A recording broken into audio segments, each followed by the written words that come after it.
जय महादेव। आज हम बात करेंगे पितृदोष के बारे में। पितृदोष का निर्माण किस प्रकार से कुंडली में होता है, साथ ही पितृदोष के निवारण के लिए आप क्या करें जिससे कि आपको जीवन में सफलता और आपके अटके हुए कार्यों में रुकावट आ रही है उससे मुक्ति मिल जाए, इसके बारे में आज हम चर्चा करेंगे। तो सर्वप्रथम मैं आज आपको बताता हूँ कि पितृदोष का निर्माण कैसे होता है। पितृदोष के निर्माण के लिए मुख्य रूप से कुंडली में जो ग्रह कारक होते हैं वो होते हैं सूर्य ग्रह, चंद्रमा ग्रह और राहु ग्रह। इन तीनों ग्रहों की स्थिति के कारण ही पितृदोष का निर्माण होता है। और कुंडली में यदि ये ग्रह तीसरे, आठवें या 12वें भाव में आ जाते हैं या राहु ग्रह के आगे पीछे आने के कारण पितृदोष का निर्माण होता है, जो कुंडली में देखने से पता चल जाता है। और कुंडली में अगर ये ग्रह हमें देखते हैं तब हमें पता चल जाता है कि इस व्यक्ति को पितृदोष है, और उसके संबंध में हम उपाय भी बताते हैं। और उनके उपाय के लिए अलग अलग पंडितों से हम पूजा अर्चना करवाने का भी कहते हैं। साथ ही स्वयं वह व्यक्ति भी कुछ दान या पूजन करता है, उससे कि उनको पितृदोष का निवारण हो जाता है। लेकिन ये पितृदोष बनता कैसे है, इसके बारे में आज हम चर्चा करेंगे। तो पितृदोष मुख्य रूप से इस कारण से बनता है कि हमारे पूर्वज जिनका कि निधन पूर्व में हुआ था और उनका निधन आकस्मिक रूप से, जैसे किसी दुर्घटना या एक्सीडेंट में हो गया, या कोई जलने से मृत्यु हो जाती है, या कोई व्यक्ति आत्महत्या कर लेता है, या कोई व्यक्ति पानी में डूबकर मर जाता है, और आकस्मिक रूप से उनकी मृत्यु हो जाने के कारण उनकी गति मुक्ति नहीं हो पाती है, तो उस कारण से हमें पितृदोष का सामना करना पड़ता है। और उनके अंतिम संस्कार के बाद में उनकी कई बार क्रिया भी सही तरीके से नहीं हो पाती है, उसके कारण भी हमें दोष लगता है और वो हमारे जीवन में उस कारण से समस्याएं चलती आती है और उन समस्याओं का सामना करना पड़ता है। और पितृदोष के कारण हमारे जीवन में कई बार बड़ी बड़ी समस्याएं आ जाती है कि हमारी कुंडली में बहुत ही अच्छी और शुभ दशा चल रही है, लेकिन उसका प्रभाव हमारे जीवन में नहीं आ पाता है। इसका मुख्य कारण मुख्य रूप से होता है वो होता है कि पितृदोष के कारण हमें उस जीवन में सफलता नहीं मिल पाती है।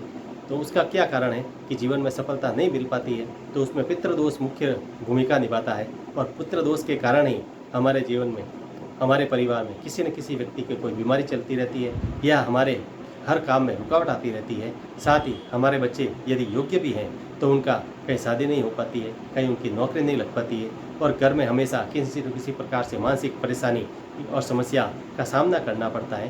तो इस प्रकार की समस्याओं के निवारण के लिए हमें पितृदोष का निवारण करना चाहिए। और पितृदोष का निवारण करने के लिए जो अभी पितृपक्ष चल रहा है, उस पितृपक्ष में यदि हम अपने पितरों की मोक्ष के लिए कामना करते हुए यदि पूजन या जिस प्रकार से तर्पण या श्राद्ध या उनके संबंध में कुछ भी दान करते हैं तो उसका हमें विशेष फल प्राप्त होता है। और इस प्रकार जो हम यहाँ इस समय पूजन करेंगे उसका विशेष फल प्राप्त होगा।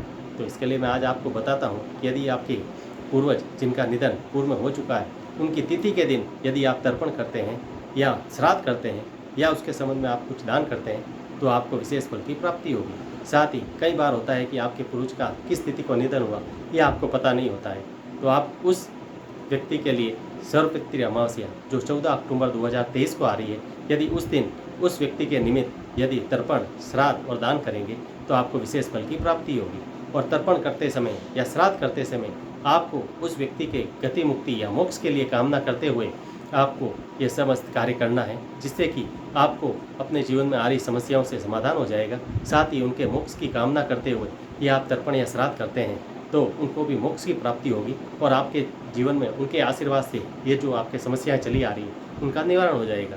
तो उसके लिए मैं आपको बताता हूँ कि अपने पूर्वज की तस्वीर को आप दक्षिण दिशा में की दीवार पर लगाइए और वहाँ पर उस दिन आप एक माला पहनाइए। और माला पहनाने के बाद में शाम के समय या जिस समय आप ये तर्पण या श्राद्ध कर रहे हैं उस दिन सुबह से लेकर शाम तक आप एक सरसों के तेल का दिया जलाएंगे और उसमें थोड़े से तिल डाल देंगे। और ये पूजन आपको तर्पण करेंगे तो तर्पण के समय भी आप दक्षिण दिशा की ओर मुँह करके एक तांबे का लोटा लेंगे, उसके अंदर जल के साथ में आपको कच्चा दूध, काले तिल, जौ और एक लाल फूल डालकर दक्षिण दिशा की ओर मुँह करके आपको आपके जो पूर्वज हैं उनका नाम, उनका गोत्र का नाम लेकर और उस दिशा में मुँह करके आपको एक मंत्र का जाप करना है। और उस मंत्र में जो मैं आपको बताता हूँ उस मंत्र को आप याद कर लीजिए। ओम सर्व पितृ देवताभ्यो नमः, ओम सर्व पितृ देवताभ्यो नमः। इस मंत्र का आपको 11 बार जाप करते हुए वो जल आपको वहाँ पर दक्षिण दिशा में मुख करके चढ़ा देना है। साथ ही आपको तर्पण भी करना है। तर्पण करते समय भी आपको विशेष रूप से सावधानी रखनी पड़ेगी कि आप तर्पण या तो स्वयं करेंगे और स्वयं करते हैं तो तर्पण की जो मैंने पूर्व में विधि बताई है उसी अनुसार आपको तर्पण भी करना है। और तर्पण करते समय आप विशेष रूप से ध्यान रखें कि आपके जो पूर्वज हैं उनको मोक्ष की कामना करने के साथ ही आपको ये तर्पण करना है। साथ ही श्राद्ध भी करते हैं तो श्राद्ध में जो आप भोजन प्रसादी बनाएंगे उस भोजन प्रसादी को किसी ब्राह्मण व्यक्ति को खिलाना है। तो साथ ही उसी दिन जिस दिन आप ये तर्पण या श्राद्ध कर रहे हैं उस दिन के समय पीपल के वृक्ष में आपको थोड़ा से जल में कच्चे दूध मिलाकर आपको वो भी अर्पण करना चाहिए, जिससे कि आपको के पूर्वजों को गति मुक्ति और मोक्ष प्रदान हो। साथ ही आपको जीवन में उल्लास और उमंग की प्राप्ति हो। और साथ में आपको एक प्रयोग और भी करना है कि ये जिस दिन आपके पितरों का दिन हो उसी दिन के समय यदि आप एक पीपल का वृक्ष भी लगाएंगे तो आपको विशेष फल की प्राप्ति होगी। और यदि पितृदोष आपको कुंडली में बहुत ही अधिक परेशान कर रहा है तो इसके लिए आपको त्रिपंडी श्राद्ध भी कराना चाहिए।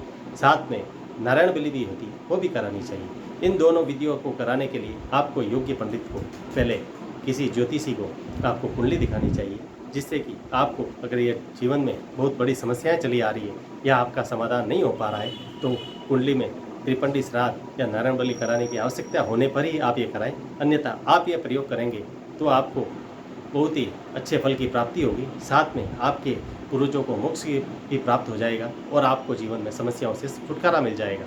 तो आप इस तरह के अगर प्रयोग करते हैं, छोटे छोटे प्रयोग करेंगे तो आपको अपने पितृदोष का निवारण हो जाएगा। साथ ही आपको जीवन में सफलता और आनंद की अभिलाषा होगी और आपके घर में जो स्वास्थ्य के संबंध में लेकर, कार्य को संबंध में लेकर या अपने बच्चों के किसी प्रकार की कोई समस्या चली आ रही है तो उस सभी समस्याओं का निवारण हो जाएगा।